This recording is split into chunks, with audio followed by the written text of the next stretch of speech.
জ্ঞাপন করি। সংগ্রামী যৌথ মঞ্চ একটি অরাজনৈতিক প্ল্যাটফর্ম এবং তারা সরকারের দ্বারা, রাজ্য সরকারের দ্বারা শুধু বঞ্চিত নয়, পীড়িত, শোষিত এবং আক্রান্ত। সংগ্রামী যৌথ মঞ্চে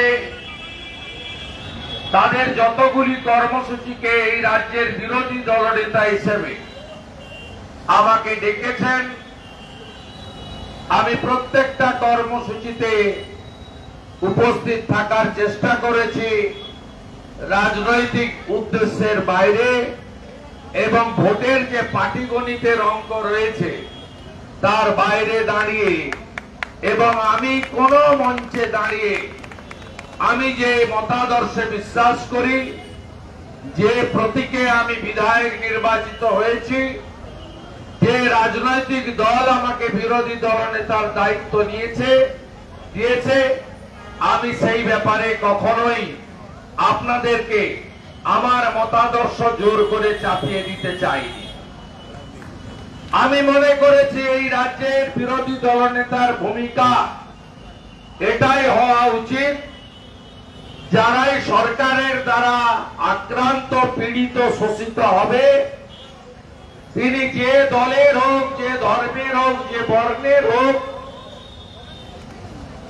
তার ব্যক্তিগত পরিচিতি যাই হোক, তার পাশে রাজ্যের বিরোধী দলনেতাকে দাঁড়ানো উচিত। সেই কর্তব্য আমি পালন করে চলেছি। আপনাদের আমি হ্যাটস অফ জানাই। প্রায় 700 দিন হতে চলেছে আপনাদের এই লড়াই এবং সংগ্রাম। এই লড়াই সংগ্রামে আপনারা যে একা উপকৃত হবেন তা নয়, উপকৃত হবেন সমগ্র কর্মচারী, শিক্ষক, শিক্ষাকর্মী এবং সাথে সাথে এই বাংলার কর্মপ্রার্থী, শিক্ষিত, বেকার যুবক যুবতী এবং অবসরপ্রাপ্ত সর্বস্তরের কর্মচারী, শিক্ষক, শিক্ষাকর্মীগণ। এই লড়াই আপনাদের যারা এতদিন পর্যন্ত এগিয়ে এনেছেন, কারণ আমরা স্বামী বিবেকানন্দের শিষ্য। স্বামীজি সবসময় বলে গেছেন, আমি বলে কিছু হয় না, আমিত্ব যার মধ্যে ঢুকবে তার ধ্বংস অনিবার্য। আমরা একটা টিম, আমি, ভাস্কর ঘোষ মহোদয়, অনিরুদ্ধ ভট্টাচার্য মহোদয়, সুদীপ চন্দ্র মহোদয়, সন্দীপ ঘোষ মহোদয়, চন্দন চ্যাটার্জি, চন্দন গোড়াই, অভিজিৎ রায় সহ এই সংগ্রামী যৌথ মঞ্চের প্রত্যেকটি নেতৃত্বকে হ্যাটস অফ জানাই, স্যালুট জানাই, শ্রদ্ধা জানাই, কৃতজ্ঞতা জানাই, অন্তর থেকে তাদেরকে বন্দন করি। আপনাদের দাবি অত্যন্ত লেজিটিমেট একটি ডিমান্ড। আপনাদের দাবি সমূহ এই রাজ্যের সময়ের ডাক।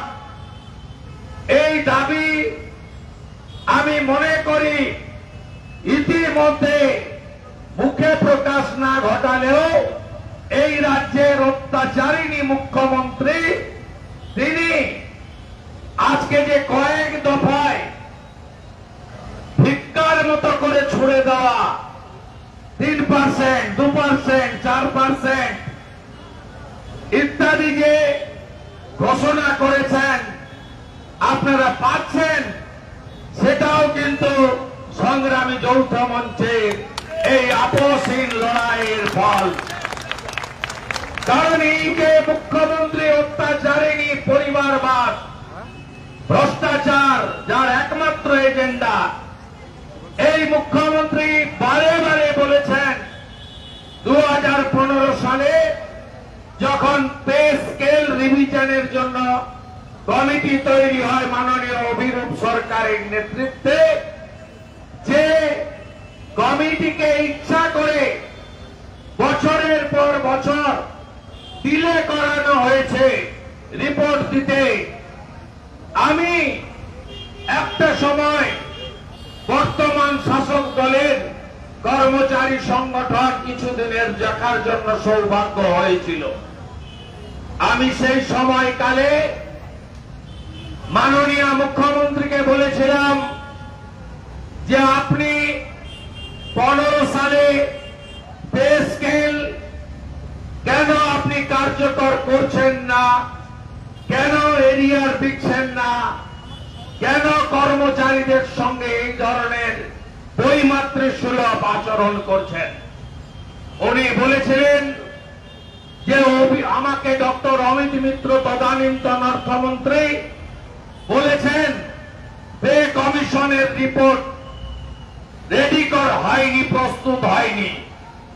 আমি বলেছিলাম আপনাকে মিথ্যে কথা বলা হয়েছে, আপনি ডাকুন অভিরূপ সরকার মহোদয়কে। ডাকেছিলেন ইনি, অভিরূপ বাবু বলেছিলেন আমার সামনে আমাকে অর্থ দপ্তর বলেছে রিপোর্ট জমা দিতে না, কারণ অর্থ দপ্তরে টাকা নেই, 10,000 কোটি টাকা ইয়ারলি ইনভলভমেন্ট বাড়বে। সেই রিপোর্ট 19 সালে যখন লোকসভা নির্বাচনে তৃণমূলের ভরাডুবি হলো, 18টা আসনে বিজেপি এবং 2টো আসনে কংগ্রেস জিতল। তারপরে মমতা বন্দ্যোপাধ্যায় ভয় পেলেন, তিনি এই রিপোর্ট আংশিকভাবে কার্যকর করলেন। 2020 সালের জানুয়ারি মাসে নতুন পে স্কেল রিভিশন হলো, কিন্তু আপনারা এরিয়ার পেলেন না। পেনশনারদের যে দাবি ছিল সেই দাবি পূরণ হলো না। ক্যাজুয়াল কন্ট্রাকচুয়াল সমকাজে সমবেতন তাদের দাবি ইগনোর করা হলো। অসম্পূর্ণ কিছুটা কার্যকর হলো, তাও 19-এর লোকসভা নির্বাচনে তৃণমূল কংগ্রেসের ভরাডুবি হওয়ার কারণে বাধ্য হয়ে তিনি ওইটুকু করলেন। তারপরে একাধিকবার বিধানসভার ফ্লোরে, সাংবাদিক সম্মেলনে, নবান্ন থেকে, রাস্তার মিটিং থেকে বারে বারে এই মুখ্যমন্ত্রী বলেছেন যে ডিএ টিএ কিছু হয় না, ডিএ বলে কিছু বিষয় নেই। আমি নতুন পে স্কেল দিয়েছি, তাতে ডিএ কে মার্চ করে দিয়েছি, ডিএ আমি স্বীকার করি না, ডিএ আমি দেব না।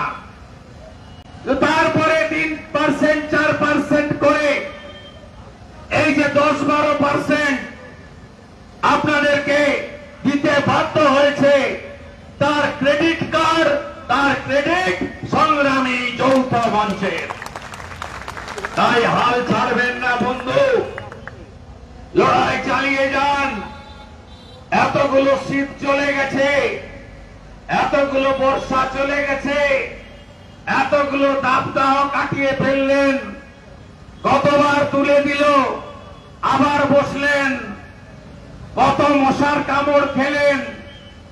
এমনকি আপনারা স্বার্থপর নন, আপনারা আরজি করের ওই বোনের জন্য গত 27 আগস্ট আপনারা অনেক সংগঠন কর্মসূচি ডেকেছিল। আপনারা সেদিন আপনারাও আলাদা করে আমাদের হাওড়া রেল স্টেশনে জমায়েত করে আপনারা ফর্শ রোড ধরে নবান্ন অভিযান করেছেন। হাজারে হাজারে সংগ্রামী যৌথ মঞ্চের সদস্যা শুভানুধ্যায়ীরা সেদিন নবান্ন অভিযান করেছে, মার খেয়েছেন, অত্যাচার হয়েছে। এই ভাই বসে আছে নিচে, এই ভাইকে জেলে পোড়া হয়েছে, আক্রান্ত হয়েছে। ভাস্কর বাবুকে এত নিচে নেমেছে, তাকে মিথ্যা মামলা দিয়ে তাকেও জেলে পোড়ার পরিকল্পনা এই অত্যাচারী সরকার, যারা ব্রিটিশের অত্যাচারকেও হার মানিয়ে দিয়েছে, আপনাদের উপরে করেছে, আপনারাও ধৈর্যর সঙ্গে লড়াইটা চালিয়ে যাচ্ছেন।